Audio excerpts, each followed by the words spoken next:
पार्वती ने जैसे तैसे खुद को संभालते हुए मंदिर में दिया जलाकर वापस घर लौट आई और रोज की तरह काम में लग गई थी।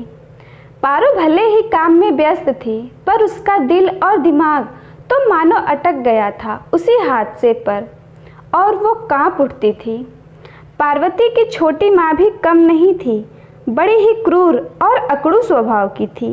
न जाने कितनी जलन थी उसे पार्वती से। पार्वती को भी अब उसकी जली कटी सुनने की आदत सी हो गई थी, या यूँ कहें कि उसने इसकी आदत डाल ली थी। करती भी तो क्या, अपनी किस्मत पर रोने के सिवाय और क्या करती। कभी कभी सोचती थी कि अगर मेरी अपनी माँ जीवित होती तो शायद मेरी ये गति ना होती। पिता तो थे, पर वो भी बस नाम के ही थे। हाँ, कभी कभी अपनी पत्नी से छुपाकर कुछ पैसे ज़रूर दिया करते थे अपनी बेटी को, ताकि वो कुछ अपने लिए ज़रूरत की चीज़ें ले सके। पार्वती बहुत ही साधारण तरीके से रहती थी। बालों को हमेशा जूड़ा बनाकर रखती थी या फिर चोटी गूंथ कर रहती।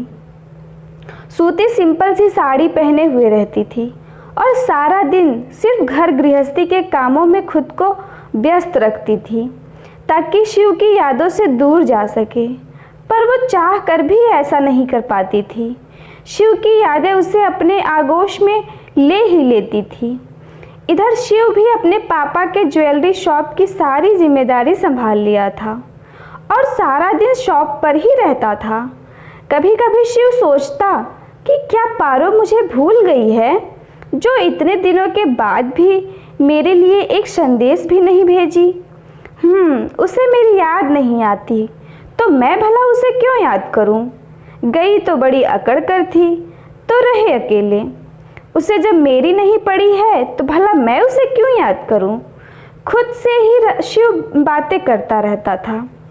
एक दिन तो उसकी माँ रत्ना ने कहा कि बेटा, तुम मेरी मानो तो दूसरी शादी कर लो।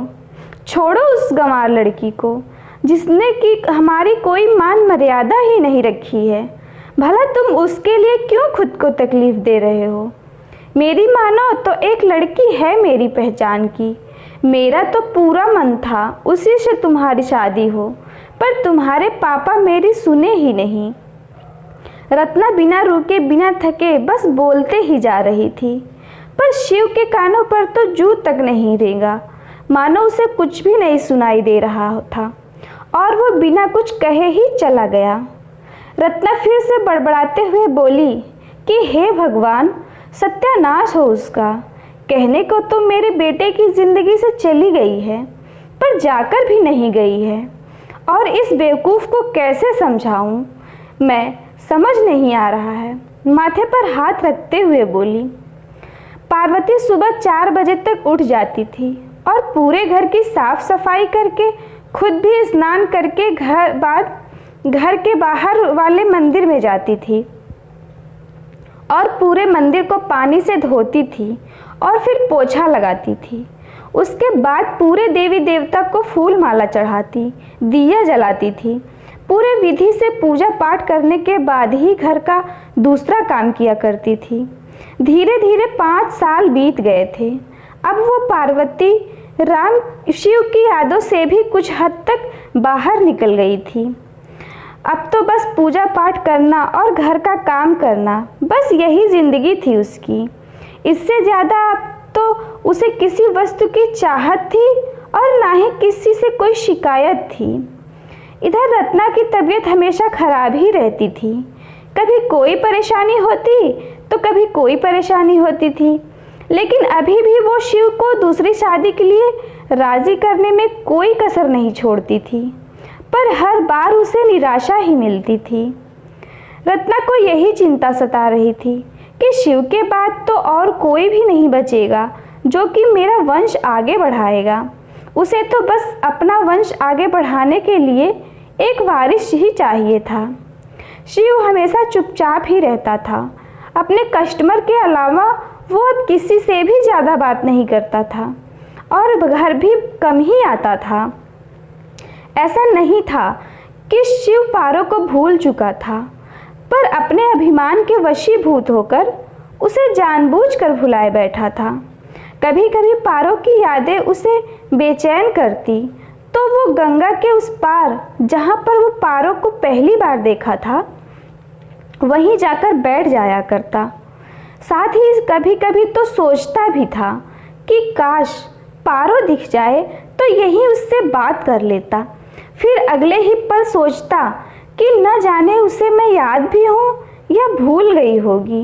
यही सब सोचकर वापस लौट आता था। उधर पारो दुनिया के तानों और उलाहनों से बचने के लिए बाहर निकलना ही छोड़ दी थी। पार्वती घर से मंदिर, मंदिर से घर, बस इतनी सी दुनिया थी उसकी। पारो जब कभी शिव के बारे में सोचती तो उसके दिल से एक आह सी निकलती थी और आंखें छलक पड़ती थी। दिल में बड़ा दर्द उठता था और वो कह पड़ती थी कि नसीब के खेल को भी अजीब तरह से खेला हमने। जो नसीब में ही नहीं थे उन्हीं को टूट कर चाहा हमने। पारो अपनी हृदय वेदना को अपने भीतर समाये हुए बस अपनी अनजानी सी राह पर चल रही थी, जिसकी न तो कोई मंजिल थी और ना ही कोई मकसद था।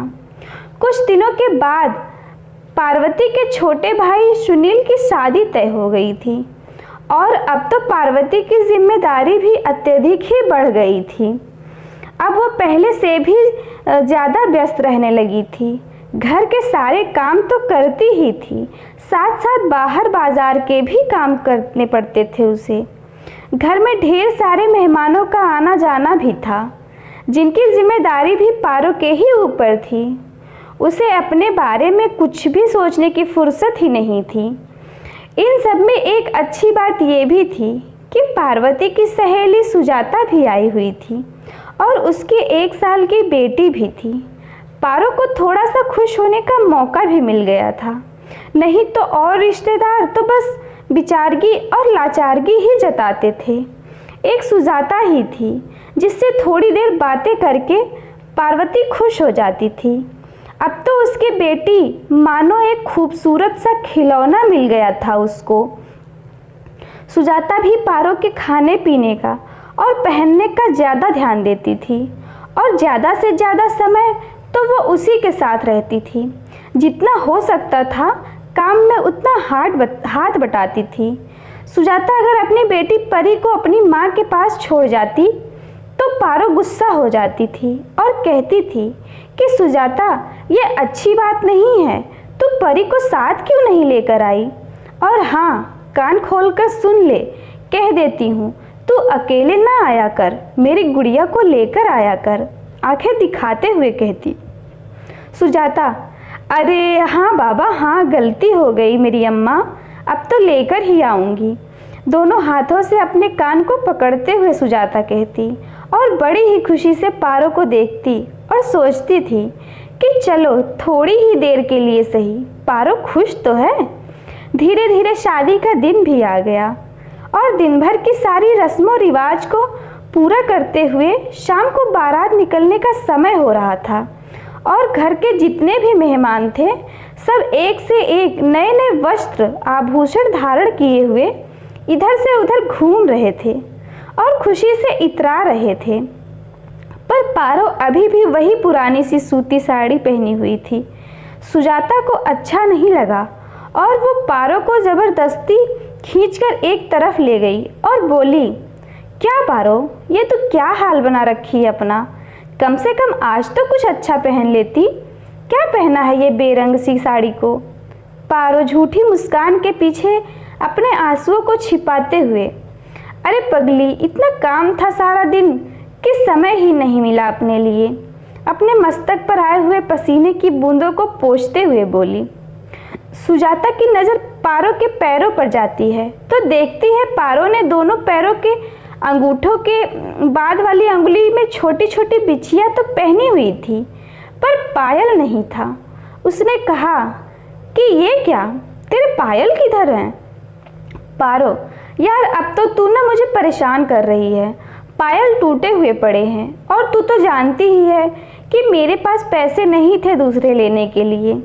सुजाता, चल अब चुप कर, मैं समझ गई, कहते हुए सुजाता अपनी पायल उतारकर पारो को पहना दी और खुद दूसरी पायल पहनने के लिए घर चली गई। पारो के शांत से मन में एक भूचाल सा उमड़ रहा था, जिसे पारो बड़ी ही मुश्किल से छिपाए हुए थी। ऊपर से छोटी माँ भी पारो पारो की आवाज़ भी देती रहती थी। पारो ये लाओ तो कभी वो लाओ। बस पारो का दौड़ भागकर अपनी छोटी माँ के हुक्म का पालन करती रहती थी। थोड़ी ही देर में बारात विदा हो गई थी लड़की वालों के यहाँ जाने के लिए। अब घर में थोड़ा सन्नाटा पसरा हुआ था। पारो भी पूरे दिन के भागम भाग में एकदम से थक कर चूर हो गई थी, तो बैठ गई। उसे लगा कि शायद उसके पाँव में कुछ चुभ रहा है, अतः जब देखने लगी तो पायल ही चुभ रहा था। पारो पायल उतारने लगी तो सुजाता ने कहा कि क्या हुआ, तू पायल क्यों उतार रही है? पारो, क्या करूं, शायद ऊपर वाले को भी मेरा पायल पहनना मंजूर नहीं है, बस इसीलिए। रुधे गले से पारो ने जवाब दिया। सुजाता मौन सी हो गई और कुछ भी नहीं कह पाई। पारो, सुजाता तू अभी घर जा, परी अकेली होगी, मैं भी थोड़ा सा आराम करना चाहती हूँ। सुजाता, अच्छा ठीक है, मैं जाती हूँ, तू अपना ख्याल रखना। कंधे पर हाथ रखते हुए सुजाता बोली और वो चली गई। उसे पारो की मनोस्थिति का अंदाज़ा था। उसे समझ में आ गया था कि पारो अपने अकेलेपन, अपनी यादों के साथ रहना चाहती है। यही सोचकर वो चुपचाप चली गई। पारो सुजाता के जाते ही अब तक जिस तूफान को अपने सीने में दबाए हुए थी, अब वो सारे बांध तोड़कर बाहर आ गए थे आंसुओं के रूप में। आज उसे अपनी शादी के सारे पल याद आ रहे थे। अपने पिया मिलन की वो तड़प याद आ रही थी। उन यादों में जहाँ एक तरफ तो दर्द का और दूसरी तरफ उसी दर्द में सुकून भी था। पारो धरती माँ की गोद में समाई हुई बड़ी बड़ी आंखें जिनसे मोती झरझर गिर रहे थे, अब पलक निगाहें थम सी गई थी और वो एक विरहिणी की भांति विरह वेदना से भरी हुई लेट गई थी और अपने सजन को याद कर रही थी। यूं ही शिव की यादों में खोई हुई पारो कि कब आंख लग गई उसे पता ही नहीं चला था कि अचानक से पार्वती, ओ पार्वती, सुनती है कि मर गई है। हे भगवान, इस मुसीबत से कब पीछा छूटेगा मेरा? न जाने कब तक मेरे कलेजे पर यूं ही सांप की तरह बैठी रहेगी ये। कर्कश आवाज में पार्वती की छोटी माँ बड़बड़ाते हुए कह रही थी। पार्वती, पार्वती उठो, कहते हुए उसे झकझोर कर उठाने लगी। पारो तो अपने पिया के सपनों में गुम थी। कुछ इस कदर गुम थी कि उसे होश ही नहीं था कि उसकी छोटी माँ उसे बुला रही है। अचानक से पारो झटके से उठी तो सामने अपनी छोटी माँ का गुस्से से भरा हुआ चेहरा, जो कि और भी भयानक जान पड़ता था, देखकर वह डर गई। उसके पूरे बदन में सिहरन सी दौड़ने लगी। जी छोटी माँ, बड़े ही प्यार से बोली। भला हो महारानी जी के, नींद तो खुली, आपकी जय हो रानी साहिबा, गुस्से में व्यंग मारते हुए बोली। पार्वती जी, वो आँख लग गई थी, कहिए कोई काम था तो मैं अभी किए देती हूँ। हे भगवान, किस मूर्ख से पाला पड़ा है मेरा, या तो इसे उठा लो या मुझे, दांतों को पीसते हुए और पार्वती के सिर में ठोंकते हुए बोली। दुल्हन आती होगी महारानी, जल्दी से इस कमरे को सही करो, छोटी माँ बोली। पार्वती, पर छोटी माँ ये कमरा? छोटी माँ, हाँ यही कमरा। पार्वती, पर इसमें तो मैं रहती हूँ ना, मैं कहाँ जाऊँगी? छोटी माँ, रहती थी, अब तुम यहाँ नहीं रहोगी, कहीं भी जाओ, मुझे उससे मतलब नहीं है, पर इसी में मेरी बहू रहेगी बस, घूरते हुए बोली। पार्वती, पर छोटी माँ कोई और कमरा दे दीजिए ना। छोटी माँ, नहीं यही कमरा चाहिए, तुम अपना सामान बाहर बरामदे वाले रूम में रख लो। पार्वती, पर माँ वहाँ तो अक्सर ही गेस्ट आते हैं तो रुकते हैं, मैं वहाँ पर कैसे रह सकती हूँ? छोटी माँ गुस्से में लाल हो गई थी और चिल्लाते हुए बोली कि देखो, ये तुम्हारा ससुराल नहीं है जो इतने नखरे करती हो, और ना ही तुम्हारे पति का मनी आर्डर आ रहा है जो इतने हक जता रही हो। इतना ही था तो अपने पति का घर छोड़ा ही क्यों तुमने? या फिर अभी भी चली जाओ और हमारा पीछा छोड़ो। कहते हुए जोर से हाथ जोड़कर गुस्से में बोली। अब पारो के पास कुछ भी नहीं था बोलने और कहने के लिए, बस सजल आंखों से अपनी छोटी माँ की तरफ देख रही थी और रोते रोते कहने लगी कि आज मुझे अपनी गलती का एहसास हो रहा है कि मुझे अपना घर नहीं छोड़ना चाहिए था। पर माँ, क्या ये सब आपकी अपनी बेटी के साथ हुआ होता तो भी आप यही कहती? इस बार तो छोटी माँ को और भी ज़्यादा गुस्सा आया और उसने पारो के गाल पर एक जोरदार थप्पड़ रसीद कर दिया और कहने लगी कि मेरी बेटी तेरी तरह चोर नहीं है, आइंदा से अपनी बराबरी मेरी बेटी से करना भी मत, कहते हुए बाहर चली गई। पार्वती का कलेजा मुंह को आ रहा था। छोटी माँ के दिए गए ताने उसके सीने पर न जाने कितने घाव एक साथ दे दिए थे। पार्वती को ऐसा लग रहा था कि दम ही घुट जाए और मैं मर जाऊं। क्यों माँ, क्यों तुम मुझे छोड़ गई? अपने साथ मुझे भी ले गई होती। इस जालिम लोगों के बीच में तुम मुझे क्यों छोड़ गई माँ? अब नहीं सहा जाता है, मैं क्या करूं? कहते कहते पारो वहीं नीचे ज़मीन पर बैठ गई और अपने दोनों हाथों को बांधे हुए अपना सर पैर पर रख रोने लगी और तब तक रोती रही जब तक कि उसका मन हल्का ना हो गया। पारो को अब लग रहा था कि शायद घर छोड़ना ही उसकी सबसे बड़ी गलती थी। पर क्या मेरी गलती इतनी बड़ी थी कि शिव ने एक बार भी पीछे मुड़कर नहीं देखा? बस इतना सा ही प्यार था उसे मुझसे। क्या पति पत्नी के रिश्ते की डोर बस इतनी कमज़ोर होती है जो एक झटके में टूट जाती है? ये सब पारो ताने बाने खुद से ही कर रही थी और साथ ही अपना सारा सामान समेट कर बाहर के बरामदे वाले कमरे में ले आई। पर वहाँ भी तो ढेर सारे मेहमान भरे पड़े थे, तो उसने अपना सामान एक कोने में रख दिया। पारो अपनी छोटी माँ के कहे अनुसार दुल्हन का कमरा तैयार करने में जुट गई थी। पारो मन ही मन सोचती कि एक कमरा था जिसमें मैं कम से कम रो तो लेती थी सबकी नज़रों से बचकर, पर अब तो वो भी न रहा। धीरे धीरे सुबह हो गई थी और दुल्हन के आने का समय भी हो गया था। घर में चारों तरफ खूब चहल पहल थी। सभी अपने अपने नए नए कपड़े पहने सज धज कर तैयार खड़े थे। तभी दुल्हन की गाड़ी भी आई और सारी औरतें मंगल गीत के साथ नई नवेली दुल्हन का स्वागत कर रही थी। पार्वती को तो न सजने से कोई मतलब था और न ही संवरने से कोई लेना देना था। वो तो बस अपनी पुरानी यादों में सिमटी हुई थी। पार्वती हल्की गुलाबी रंग की साड़ी पहनी हुई थी, पर बिना साज श्रृंगार के ही बिल्कुल चांद सी लग रही थी। दुल्हन भी आ गई थी और पूरे रीति रिवाज से दुल्हन के साथ दुल्हन का स्वागत किया गया। छोटी माँ ने तो कड़े शब्दों में पार्वती से कह दिया था कि वो दुल्हन के आसपास भी न भटके, नहीं तो अच्छा नहीं होगा। धीरे धीरे सुबह से शाम हो गई थी और कुछ मेहमान तो चले भी गए थे और बस कुछ ही बाकी थे। अभी भी पार्वती को किसी तरह से समायोजित करना पड़ रहा था। कभी कभार पारो से मिलने उसकी सहेली सुजाता भी आ जाया करती थी और पार्वती को उसकी ज़रूरत की चीज़ें भी लाया करती थी। पारो सुजाता की बेटी के साथ खूब खेलती थी। थोड़ी ही देर के लिए अपने सारे गम भी भूल जाया करती थी।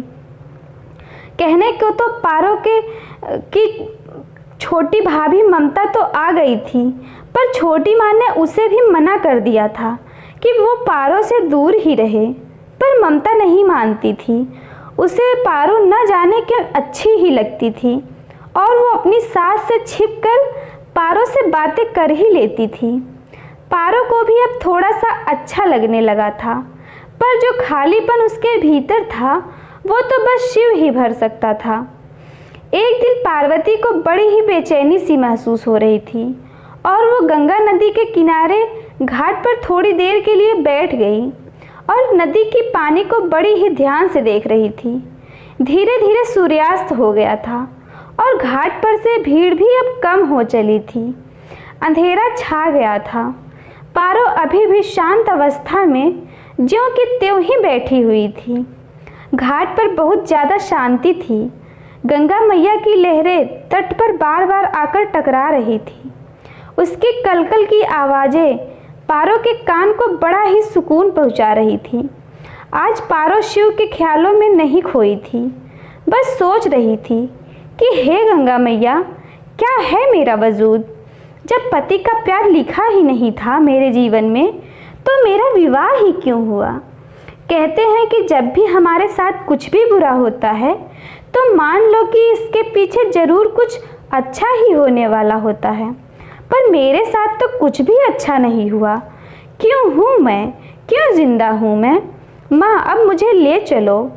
पारो खुद से ही बातें करते हुए सोचती है कि उर्मिला जी का वनवास तो 14 साल में खत्म हो गया था, पर मेरा वनवास तो न जाने कब तक चलेगा, कभी खत्म भी होगा या नहीं। इन्हीं सब ख्यालों में गुमसुम सी बैठी हुई थी कि अचानक से उसे एक परछाई दिखी। पारो उस परछाई को देखने की कोशिश कर रही थी, पर नहीं देख पा रही थी। पारो धीरे धीरे आगे बढ़ने लगी तो उसे लगा जैसे कोई हंस रहा हो। पहले तो पारो ने सोचा कि अब पता नहीं कौन होगा, मेरा यूँ इस तरह से जासूसी करना पता नहीं उसे कैसा लगेगा। इसी कश्मकश में थी और अभी वापस जाने के लिए मुड़ी ही थी कि इस बार आवाज़ किसी लड़की की थी और कुछ जानी पहचानी सी लगी। पारो थोड़ा सा रुकी और फिर धीरे धीरे उस आवाज़ की तरफ आगे बढ़ने लगी। जैसे जैसे आगे बढ़ती गई वैसे वैसे उसे आवाज़ पहचानी सी लगने लगी थी। पास जाकर देखती है तो उसकी अपनी छोटी सौतेली बहन नीति एक लड़के की गोद में सर रखकर लेटी हुई थी। उसके पैर लड़के के पैरों में उलझे हुए थे। लड़के की पीठ पारो की तरफ थी, जिसकी वजह से वो उसका चेहरा नहीं देख पा रही थी। पहले तो पारो सिहर उठी थी, उसे समझ में ही नहीं आ रहा था कि क्या करे। फिर थोड़ी सी हिम्मत जुटाकर और पास गई तो देखकर हैरान रह गई थी। अरे ये तो वही लड़का है जिसने एक बार मेरा हाथ पकड़ा था। पारो को उस पर बड़ा ही गुस्सा आया। उसने आओ देखा न ताओ झट से लड़के का कॉलर पकड़ा और बोली, अबे ओए मजनू के औलाद। अपने दांतों को पीसते हुए कहा, दूर रह मेरी बहन से। उंगली दिखाकर बोली।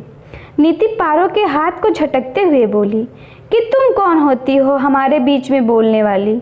पारो, तेरी बहन हूँ, तू माने या ना माने, पर हूँ तो तेरी बहन ही। नीति, देखो तुम हम दोनों से दूर रहो वरना अच्छा नहीं होगा। पारो, नीति तुम इसे नहीं जानती हो, ये एक नंबर का कमीना इंसान है।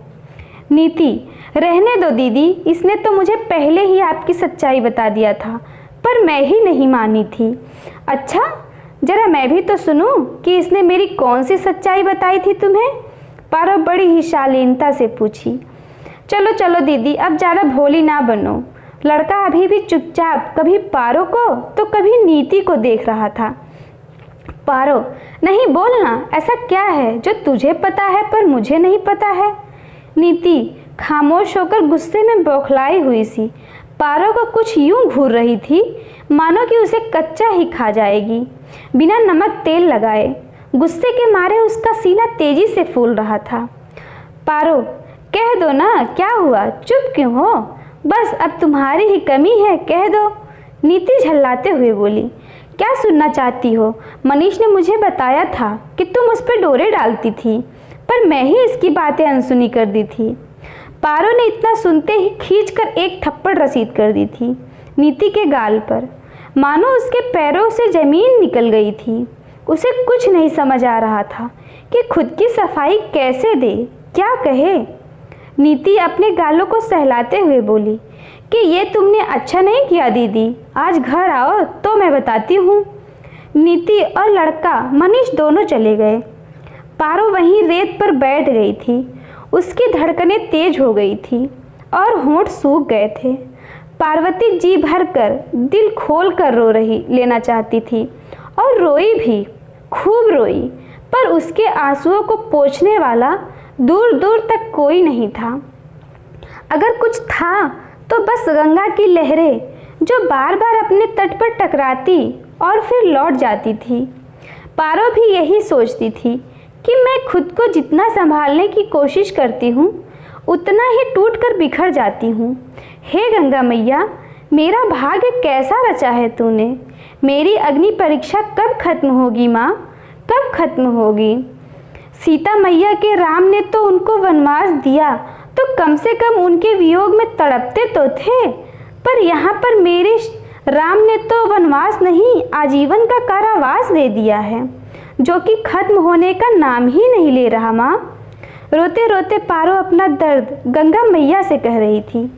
थोड़ी देर के बाद पारो अपने आप को संभाल कर खड़ी हो गई और अपने आंसुओं को पोंछते हुए घर की तरफ चल दी। पारो घर तो जा रही थी, पर उसके पैर उसका मानो साथ ही नहीं दे रहे थे। बार बार वो लड़खड़ा सी जा रही थी। उसे पता था कि आज की रात बड़ी ही बोझिल होने वाली है। पारो अपने घर के द्वार पर ही पहुंची थी कि उसके पापा और छोटी माँ मानो बड़ी ही देर से उसकी प्रतीक्षा कर रहे थे। उसे देखते ही उनका गुस्सा बारूद की तरह फट पड़ा। छोटी माँ, अरे आ गई तुम्हारी लाडली, न जाने अभी कितना जलील करेगी हमें। अपने माथे को पीटते हुए और दांतों को पीसते हुए बोली।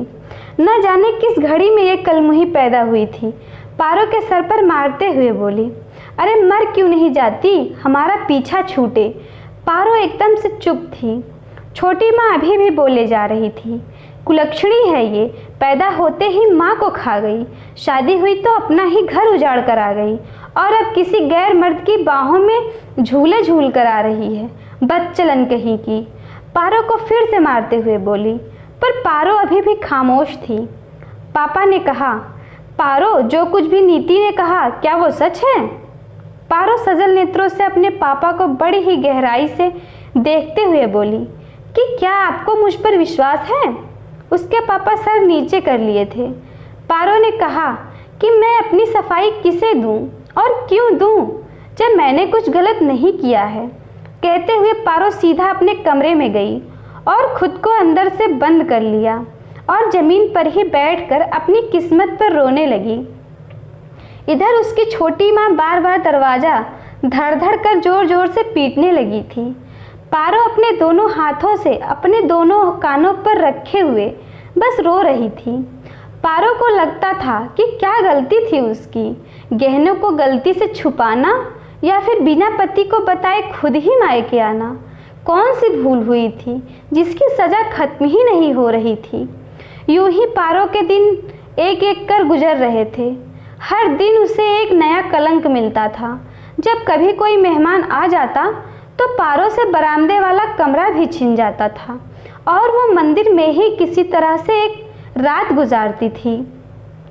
एक दिन पारो मंदिर में ही सोई हुई थी और रात के अंधेरे में मनीष वापस आया, पर इस बार वो नीति से नहीं पारो से मिलने आया था। नीति उसे अपने घर की पूरी कहानी सुना दिया करती थी। उसे भी ये बात पता थी कि पारो आज मंदिर में ही सोई हुई है। मनीष चोरों की भांति दबे पांव मंदिर की कुंडी को खोलकर भीतर आ गया। पारो एकदम से गहरी नींद में सोई हुई थी। मनीष चुपचाप से आकर पार्वती के पैरों के पास बैठ गया और हवस भरी निगाहों से उसे घूरने लगा था। पारो एकदम से बेखबर सो रही थी। पहले तो मनीष ने उसके चेहरे को गौर से देखा और मन ही मन सोच रहा था कि कितनी फुर्सत से ऊपर वाले ने इसे बनाया है और इसका पति भी कितना बड़ा बेवकूफ़ है जो इसे छोड़ दिया है। मनीष की लालच से भरी हुई आंखें चमक रही थी। उसने अपने हल्के से हाथों से पारो के पैरों को सहलाया और फिर धीरे धीरे अपने हाथ ऊपर की तरफ ले जाते हुए उसके कमर को हल्के हल्के से दबाने लगा कि पार्वती की आंख खुल गई और वो कुछ चिल्लाती इससे पहले ही मनीष ने उसके मुंह को अपने हाथों से दबा दिया और अपने शरीर का पूरा भार उसके ऊपर रखकर बैठ गया और बोला, चुप चुप, एकदम से चुप करो वरना यहीं से गायब कर देंगे और किसी को पता भी नहीं चलेगा, धमकी देते हुए बोला। पारो खुद को छुड़ाने के लिए हाथ पांव मार रही थी पर नाकाम रही। वो यूं कुछ इस तरह फंसी हुई थी मनीष के चंगुल में मानो बगुले की चोंच में मछली। मनीष ने पारो से कहा कि देखो, हम तुमसे प्यार करते हैं, बस तुम्हें पाना चाहते हैं। हम तुम्हारी बहन नीति से कोई प्यार व्यार नहीं करते हैं। वो तो बस तुम तक पहुंचने का एक जरिया है हमारे लिए, और तुम कायदे से हमारी बात मानोगी तब तो ठीक है, वरना हमें ज़बरदस्ती भी करने आता है, समझी ना? धमकी भरे अंदाज में बोला। पार्वती अभी भी अपने पैर और हाथ चला रही थी खुद को छुड़ाने के लिए। मनीष ने अपनी बात को जारी रखते हुए कहा, हम जब से तुम्हें देखे हैं पगला से गए हैं। सोते जागते उठते बैठते बस तुम ही मुझे दिखाई देती हो। कहते हुए मनीष ने पारो के होठों को चूमने की कोशिश करने लगा था, और पारो अपनी पूरी ताकत लगाकर खुद को बचाने की कोशिश करने लगी थी। मनीष ने पारो को बाज की तरह पूरी ताकत से दबोच रखा था, और पारो लाख हाथ पांव मारती रही पर खुद को नहीं छुड़ा पा रही थी। मनीष ने अपनी बाजुओं से पारो को जकड़कर उसके होठों को चूमने की कोशिश की कि इतने में ही पारो ने उसके गाल को पूरी ताकत लगाकर इतनी जोर से अपने दांतों से काटा कि मनीष मारे दर्द से छटपटाने लगा था और कहने लगा कि छोड़ो मुझे, छोड़ो, वरना ठीक नहीं होगा, कह देते हैं हम। और हाँ, तुम औकात में रहो अपनी, धमकी देते हुए बोले जा रहा था। पारो खुद को छुड़ाकर भागती हुई देवी माँ की मूर्ति के पास पहुँच गई और देवी माँ की मूर्ति से त्रिशूल निकालकर मनीष को मारने के लिए आगे बढ़ी। पहले तो वो समझ नहीं पाया कि ये त्रिशूल क्यों ले है और ये चंडी माँ का रूप क्यों धारण किए हुए है, पर अगले ही पल उसे ये समझते देर न लगी कि ये तो मुझे मारने के लिए ही आ रही है, और वो भाग खड़ा हुआ। आगे आगे मनीष भाग रहा था तो उसके पीछे पीछे पार्वती हाथ में त्रिशूल लिए दौड़ रही थी और साथ साथ में चिल्ला भी रही थी कि अरे पापी, तू रुक तो सही, कहाँ भागता है? आज मैंने तेरा अंत ना किया तो कहना। मनीष तो अपनी ही धुन में बिना पीछे देखे ही भागे जा रहा था और कह रहा था कि हम छोड़ेंगे नहीं तुम्हें, कह देते हैं पार्वती, हम तो तुम्हें पाकर ही रहेंगे, याद रखना। कहते कहते तेज रफ्तार से भाग खड़ा हुआ। पार्वती हाथ में देवी माँ का त्रिशूल लिए थक कर चूर हो गई थी। उसकी सांसें तेज तेज से चलने लगी थी और वो वहीं घुटने पर बैठ गई। थोड़ी देर के बाद खुद को संभालते हुए वापस लौट आई मंदिर में और देवी माँ के त्रिशूल को अपने उचित स्थान पर रखकर वहीं बैठ गई थी। पार्वती माता रानी के आगे हाथ जोड़े कहने लगी कि हे माँ, आज अगर मेरी इज्जत पर दाग लग जाता तो क्या होता, क्या कहती मैं। कहते कहते भावुक होकर फूट फूट कर रोने लगी थी। हे माँ, लाख लाख धन्यवाद तेरा जो मुझ में इतनी शक्ति भर दी माँ, वरना मैं कभी भी तेरी पूजा नहीं करती और मेरा विश्वास तुझसे उठ जाता। कहते हुए वो रो रही थी। पार्वती की आंखें ज्वालामुखी की भांति लाल थी। आज सच में वो दुर्गा माँ की तरह ही दिख रही थी। अपने सतीत्व की रक्षा करने के लिए दुर्गा माँ की तरह बन गई थी।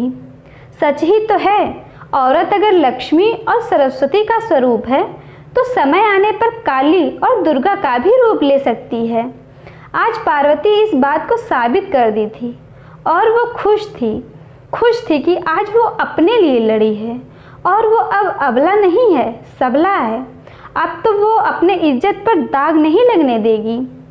रात के अंधेरे में कुत्ते के भौंकने की आवाज़ और झींगुरों के गुनगुन की आवाज़ आ रही थी। पारो डरी सहमी सी वहीं मंदिर में ही लेट गई, पर आंखों में नींद की जगह डर था। आज झींगुर की आवाज़ भी उसे डरा रही थी। पारो मन ही मन सोच रही थी कि जल्दी से किसी तरह से ये रात कटे और सवेरा हो जाए, तब जाके मेरे दिल को सुकून आए। थोड़ी देर तक यूं ही पारो अपने साथ हुए घटनाक्रम से परेशान सी थी। उसका मन अशांत था, अधीर था। न जाने कब उसकी आंख लगी, उसे पता ही नहीं चला। अगले दिन सुबह तड़के ही उठकर पार्वती फिर से अपने नित्य प्रतिक्रिया में कुछ ऐसे जुट गई थी मानो कुछ हुआ ही नहीं था। करती भी क्या, किससे कहती, किसके आगे दुखड़े रोती। उसके लिए तो सारे रिश्ते ही बेईमानी से थे। कहने को तो उसका पूरा भरा हुआ परिवार था। माता पिता थे, भाई भाभी थे, एक छोटी बहन थी, पर सब बस नाम के थे। पार्वती अगर मर भी जाए तो किसी को भी एक पैसे भी फर्क न पड़ने वाला था, और इस बात को वह भली भांति जानती थी। अपने मन में चल रहे द्वंद्व को वो मन में ही दबाकर रखती थी, पर रह रहकर उसे मनीष की धमकी याद आ जाती थी और उसे एक पल के लिए वो जरूर परेशान हो जाती थी। इधर दिन प्रतिदिन शिव की माँ रत्ना उसे विवाह करने के लिए बार बार मनाती थी, कभी प्यार से तो कभी गुस्से से, पर शिव के कानों पर जूं भी नहीं रेंगती थी। उसका जवाब हर बार ना ही होता था। शिव एक सन्यासी की तरह जीवन व्यतीत कर रहा था। सुबह सुबह उठता तो सीधे माँ गंगा में स्नान करने पहुंच जाता था और घर के बाहर बने गेस्ट रूम में ही रहता था। जब से पारो गई थी तब से लेकर आज तक वो अपने कमरे में नहीं गया था। जाता भी तो बस आंगन तक ही जाता था, मानो वो खुद को पारो की यादों से दूर रखने की कोशिश कर रहा था। रत्ना को और शिव के पिता को सब समझ में आता था, पर सब कुछ देखकर भी खामोश थे। पारो सारा दिन इधर उधर के कामों में व्यस्त रहती थी और खाली समय में मंदिर में ही गीत गाकर पूजा पाठ करती थी। शाम का समय था और थोड़ी थोड़ी ठंड लगने लगी थी। घर के सभी लोग खाना खाकर सोने चले गए थे और पारो ने तो अभी खाना नहीं खाया था और न ही उसे नींद आ रही थी। उसे आज न जाने कैसी बेचैनी महसूस हो रही थी। अपने मन की बेचैनी को दूर करने के लिए वो मंदिर में ही बैठी हुई थी।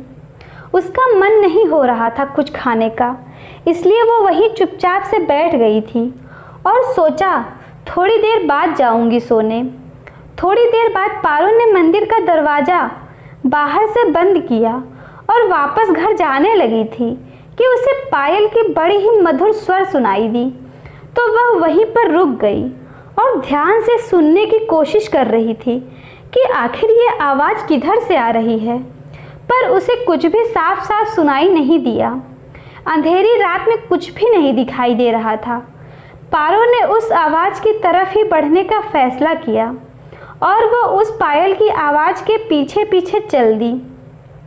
थोड़ा नज़दीक आने के बाद उसने गौर से देखा तो उसे एक औरत दिखी जो कि गोद में बच्चा लिए हुए थी।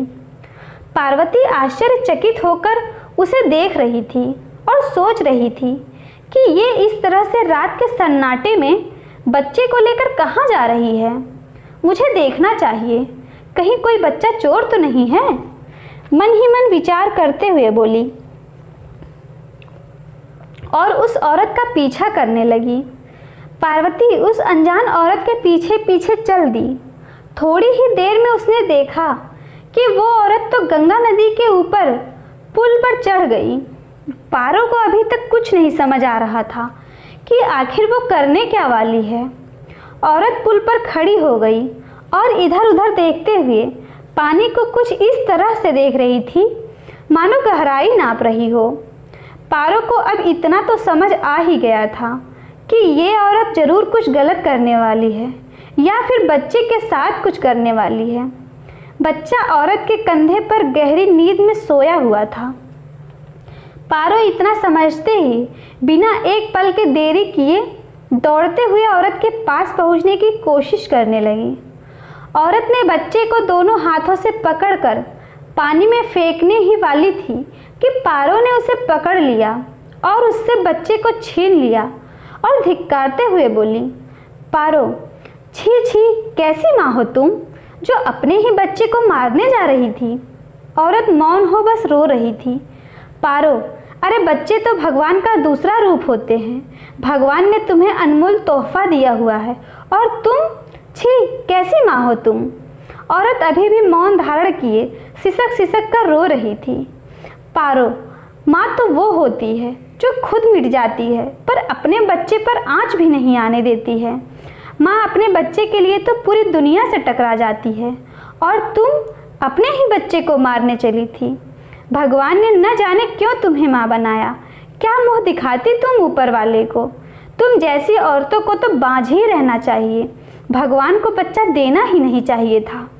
औरत, चुप करो, मैं तुम्हारे आगे हाथ जोड़ती हूँ, इतने कड़वे बोल ना बोलो, रोते हुए बोली।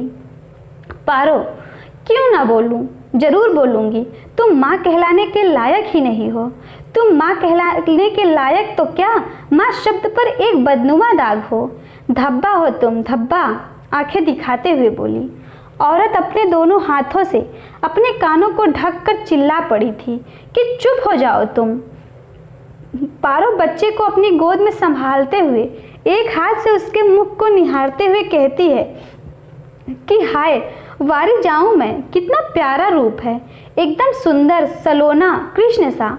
तुम्हारा कलेजा नहीं फटा क्या? कैसी निर्दयी माँ हो तुम, जो तुम्हें तनिक भी दया नहीं आई। औरत, बस करो, भगवान के लिए चुप हो जाओ। तुम जानती ही क्या हो मेरे बारे में, जो इतना सब कुछ मुझे सुना रही हो। तुम्हें क्या पता है कि मैं क्या क्या झेल रही हूँ। पर अब और नहीं सहा जाता है मुझसे, अब और नहीं। कहते कहते वहीं बैठकर बड़ी ही दर्द से रोने लगी थी और कह रही थी कि अरे, मैं तो आई ही थी आत्महत्या करने, पहले इसे मारती फिर खुद भी मर जाती, पर न जाने तुम कहाँ से आ धमकी और मुझे मरने भी नहीं दिया। औरत के आंसुओं में सच्चाई दिख रही थी पारो को। उसका दर्द पारो को महसूस हो रहा था। उसने सोचा कि शायद बहुत ही बड़ी कोई वजह होगी जिसके वशीभूत होकर इसने आत्महत्या करने का मन बनाया होगा। मुझे जानना चाहिए कि आखिर ऐसी क्या वजह है जो इसने इतना बड़ा कदम उठाया है। पारो ने हमदर्दी जताते हुए उस औरत के कंधे पर हाथ रखा और बोला कि तुम फिलहाल में सबसे पहले तो चुप हो जाओ और मुझे बताओ कि आखिर ऐसी क्या बात है जो तुम इतनी मजबूर हो गई कि अपना बहुमूल्य जीवन ही दांव पर लगा बैठी। औरत रोते रोते गोद में बच्चे को लिए वहीं बैठ गई और अपने सर को पकड़े हुए जोर जोर से रोने लगी और बोली, हाय रे किस्मत, जिंदगी ने तो पहले ही ठुकराया था और जब मौत को गले लगाना चाहा तो उसने भी दगा दे दिया। कहते हुए फूट फूट कर रो पड़ी। पारो ने उसके कंधे पर हाथ रखा और उसकी पीठ पर प्यार से सहलाते हुए कहा कि क्या हुआ, तुम इतनी परेशान क्यों हो, मुझे बताओ। वो औरत थोड़ी देर तक यूं ही रोती रही, फिर बोली, क्या कहूँ मैं, मुझ अभागिन की किस्मत में सिवाय दुख के और कुछ नहीं लिखा है। पारो, मुझे तुम अपना ही समझो, एक बार कहो तो सही, मुझसे जो बन पाएगा मैं वो करूँगी। पारो के इस तरह से हमदर्दी जताने से उस औरत को थोड़ी सी हिम्मत मिली तो उसने कहा, मेरा नाम नंदिनी है और मैं पास ही के गांव में रहती हूँ। किस्मत ने मेरे साथ न जाने कैसा खेल खेला है। आज से 5 साल पहले मेरी शादी हुई थी। मेरे पति शेखर बड़े ही सीधे साधे और सुलझे हुए व्यक्ति थे। बीच में ही पारो बात काटते हुए बोली, क्या मतलब थे, अब नहीं हैं? नंदिनी, नहीं, वो अब इस दुनिया में नहीं है।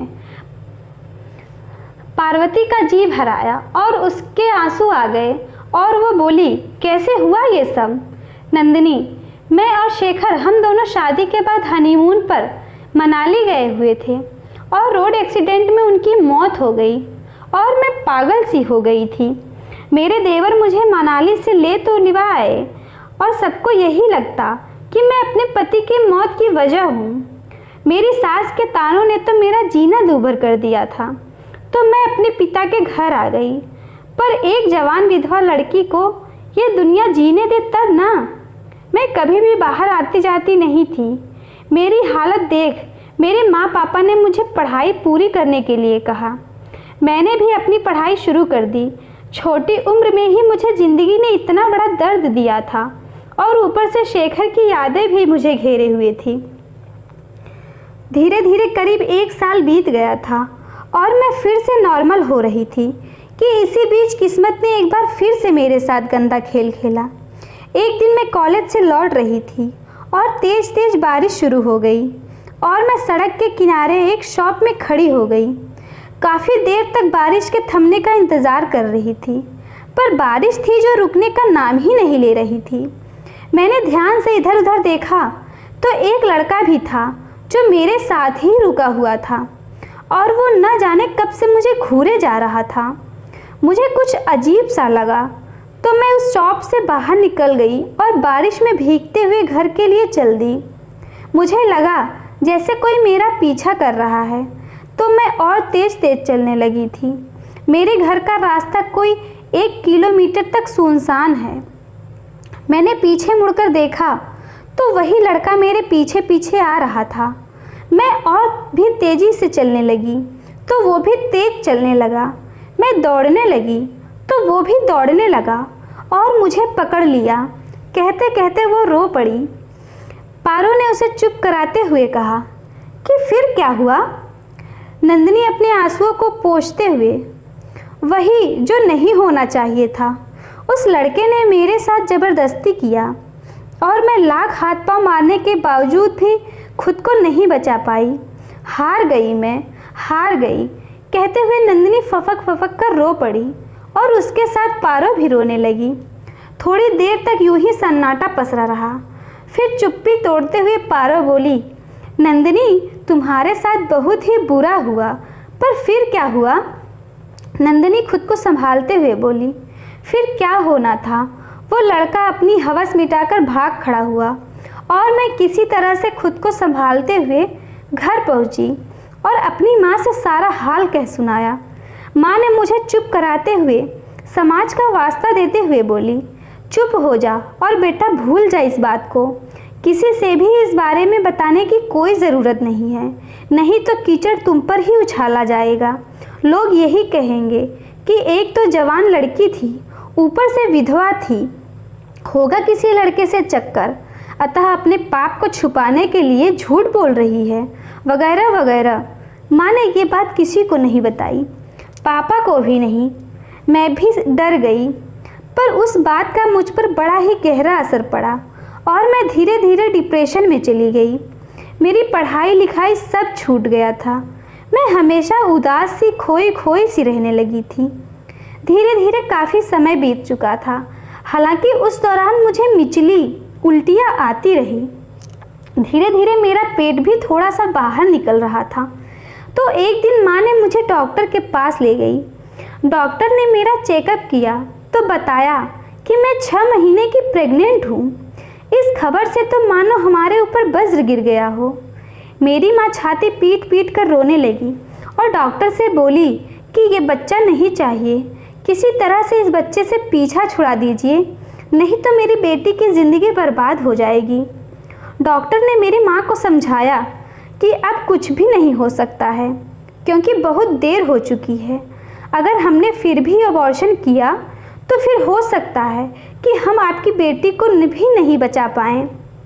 मेरी माँ कभी मुझे देखती तो कभी समाज के लोक लाज के बारे में सोचती कि लोग तो यही कहेंगे कि इसकी बेटी ही बदचलन थी, पर अब उनके पास कोई चारा भी तो नहीं बचा था, करती भी तो क्या।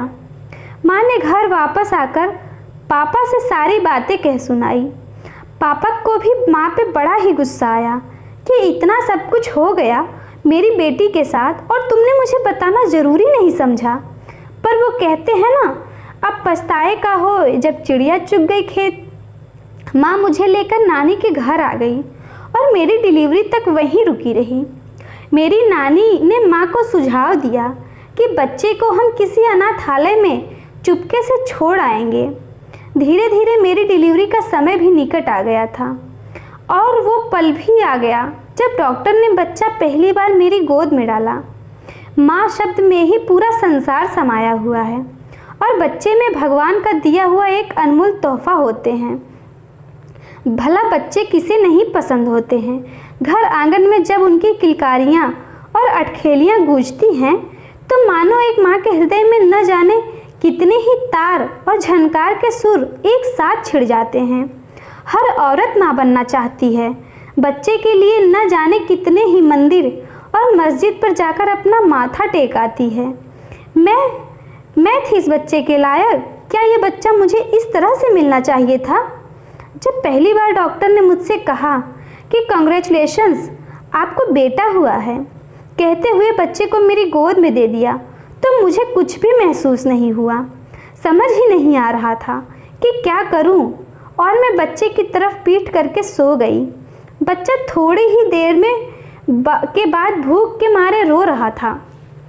तब भी मुझे कुछ भी महसूस नहीं हुआ। मेरी माँ उस बच्चे को गोद में उठाकर मुझसे बोली कि नंदू, इसे दूध पिला दे बेटा।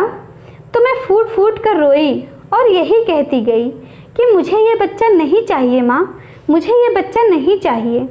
कहते कहते नंदिनी टूट कर रो पड़ी। माँ ने कहा कि बेटा एक बार देखो तो सही इस नन्ही सी जान को। मैंने भी तो यही सोचा था कि किसी अनाथालय में छोड़ आऊँगी, पर इसे देखने के बाद अब मुझ में इतनी हिम्मत नहीं है कि ये पाप करूं। मैंने कहा, नहीं माँ, मुझे इसका मुंह नहीं देखना, क्योंकि मैं जब जब इसकी तरफ देख रही हूँ मुझे वो खौफनाक मंजर याद आ जा रहा है जिसे मैं चाह कर भी नहीं भुला पा रही हूँ। ये एक बलात्कारी का बच्चा है जो कि बलात्कार की निशानी है, मेरे प्यार की निशानी नहीं है जो मैं इसे खुशी खुशी सीने से लगाऊं और दूध पिलाऊं। ये मुझसे नहीं होगा माँ, मैं नहीं कर सकती हूँ। मैं इसे सिवाय नफ़रत के कुछ नहीं दे सकती हूँ। इसीलिए बेहतर यही होगा कि आप इसे कहीं भी छोड़ आओ, पर मेरे सामने से ले जाओ। मैं इसे कभी भी माँ का प्यार नहीं दे पाऊँगी। न जाने ये मेरी बदकिस्मती है या फिर इस बच्चे की, पर यही सच है। कहते हुए नंदिनी फफक कर रो पड़ी थी और इसकी माँ भी खुद को बेबस और लाचार महसूस कर रही थी। उसे नहीं समझ में आ रहा था कि वह बच्चे का क्या करे। दोष किसका था, उस बच्चे का या फिर नंदिनी का? देखा जाए तो नंदिनी भी अपनी जगह पर सही थी। उसके साथ जो कुछ भी हुआ कहीं से भी सही नहीं था, पर इसका खामियाजा उस बच्चे को भुगतना पड़ रहा था जो कि अभी अभी इस दुनिया में आया था, पर बाप का पता नहीं और माँ होते हुए भी मातृत्व सुख उसे नहीं मिला। गोद में बच्चे को लिए हुए नंदिनी की माँ बड़े ही दुखी मन से इन्हीं सब ख्यालों में खोई हुई थी। क्या करूं? क्या मैं इसे अनाथालय में छोड़ आऊं? नहीं नहीं, पर क्यों नहीं? यहाँ पर कौन सा इसे प्यार मिलने वाला है? कम से कम वहाँ पर प्यार तो मिलेगा। अचानक से बच्चे की तेज तेज से रोने की आवाज़ ने उसकी चेतना लौटा दी। नंदू, एक बार इसे दूध पिला तो दे बेटा, भूखा है, रो रहा है। बच्चे भगवान का रूप होते हैं। सिर्फ एक बार इसे दूध पिला दे, फिर मैं तुझसे कुछ भी नहीं कहूँगी। माँ के बार बार आग्रह करने पर मैं उस नन्ही सी जान को दूध पिलाने के लिए तैयार हो गई और माँ की गोद से अपने दोनों हाथों से अपने बाहों में थामे हुए उसे दूध पिलाने लगी। बच्चे के मुंह से लगते ही मानो अपने आप दूध की धारा बह निकली थी। नंदिनी को थोड़ी देर के लिए एक अलग सा अनोखा सुख मिल रहा था। उसकी नफरत अब धीरे धीरे शांत हो रही थी। आंखों से अश्रुधारा छलक रही थी और वो दूध पिला रही थी। माँ तो बेचारी परेशान थी कि अब उसकी बेटी का हाथ कौन थामेगा, इस बच्चे का भविष्य क्या होगा। सबसे बड़ी बात तो ये थी कि समाज इन्हें कैसे जीने देगा। पार्वती नंदिनी की आप बीती सुनकर जितनी हैरान थी उससे कहीं ज़्यादा तो दुखी भी थी।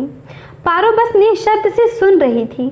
उसकी आंखें भर आई थी और कलेजा तो मानो इतना भारी भारी लग रहा था जैसे कि कोई बड़ा सा पत्थर रख दिया गया हो। पारो ने नंदिनी से कहा, फिर क्या हुआ? उसके हाथों को सहानुभूति से पकड़ कर बोली, नंदिनी, होना क्या था? मैंने कुछ दिन तो नानी के यहाँ बिताया और फिर अपने घर आ गई थी। माँ ने सबसे कह दिया था कि ये बच्चा लावारिश है, बस हमें मिला था तो हमने इसे रख लिया है। मैंने भी तय कर लिया था कि मैं बच्चे को पालूंगी, इसमें इस मासूम का क्या दोष।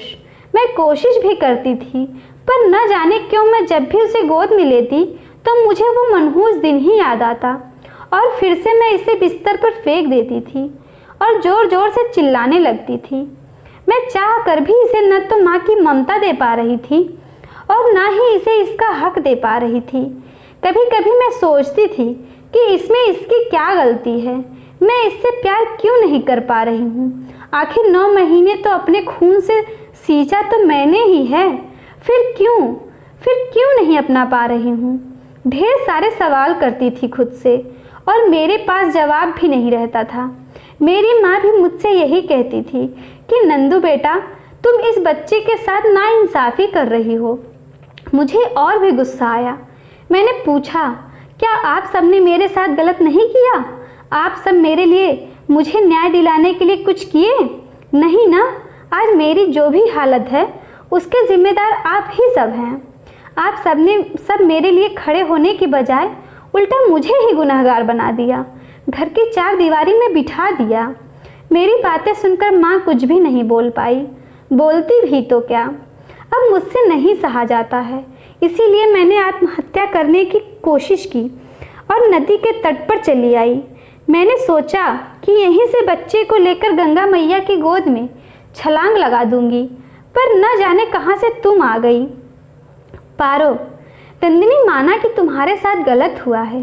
गलत ही नहीं, बहुत गलत हुआ है, अन्याय हुआ है, पर इसमें इस मासूम बच्चे की क्या गलती है?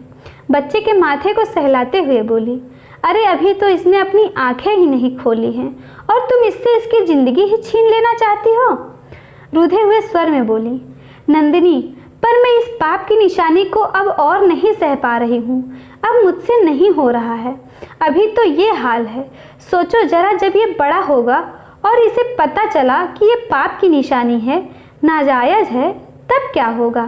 कहते कहते नंदिनी फूट फूट कर रोने लगी। पारो, अच्छा चलो अब चुप हो और अपने आंसू पोंछो।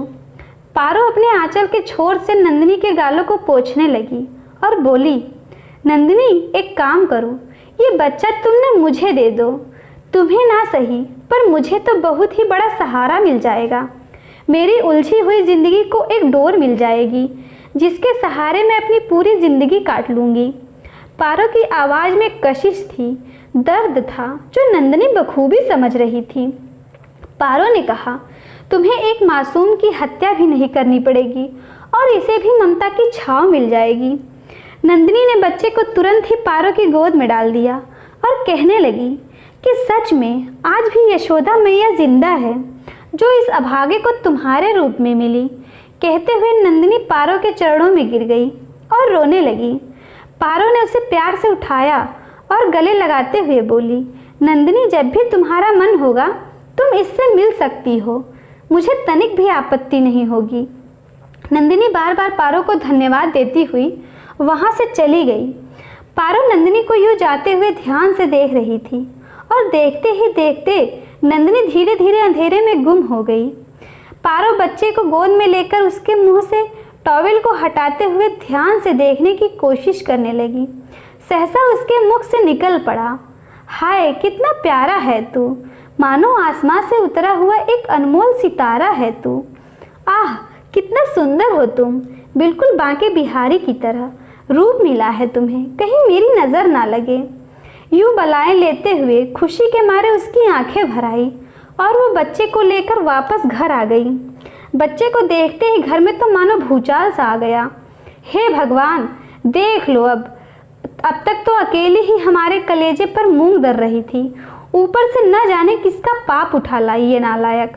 छोटी माँ अपने दांतों को पीसते हुए गुस्से से चिल्लाते हुए बोली। पारो चुपचाप छोटी माँ की तरफ देख रही थी। उसके पिता ने कहा कि बेटा ये सब क्या है, किसका बच्चा उठा लाई? पारो, बच्चा किसी का भी हो वो सब मैं नहीं जानती हूँ, पर हाँ अब ये मेरा है और मैं इसकी माँ हूँ। आप सबको इसके बारे में परेशान होने की कोई ज़रूरत नहीं है, पर हाँ आपने मेरे लिए तो कुछ भी नहीं किया, पर हो सके तो इस बच्चे के लिए अपना फ़र्ज़ ज़रूर पूरा कर लीजिएगा, और अगर कुछ न किए तो कोई बात नहीं, पर छोटी माँ से कह दीजिए कि अपना तो मैं सह लूँगी, पर भूल कर भी बच्चे के बारे में कुछ भी न बोले। पारो ने साफ साफ दो टूक में अपनी बात कह दी और अपने कमरे में चली गई। ममता जैसा नाम था वैसा ही गुण भी था। वो भी पारो के पीछे पीछे उसके कमरे में चली गई और बच्चे को गोद में ले ली और बोली, हाय दीदी कितना प्यारा है ये, गुलाब के पंखुड़ियों की तरह होंठ, बड़ी बड़ी आंखें, गोरे गोरे गाल और वही घुघराले बाल। भगवान ने बड़ी ही फुर्सत से बनाया है इसे। वैसे आपको मिला कहाँ? पारो की तरफ देखते हुए बोली। पारो, बस यही जान लो कि गंगा मैया का दिया हुआ एक अनमोल तोहफा है ये मेरे लिए।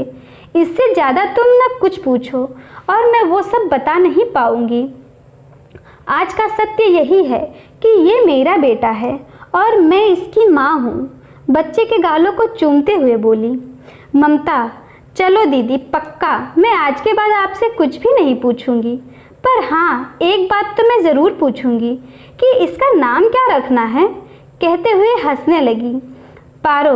अरे हाँ, मैंने तो ये सोचा ही नहीं, क्या नाम रखूं?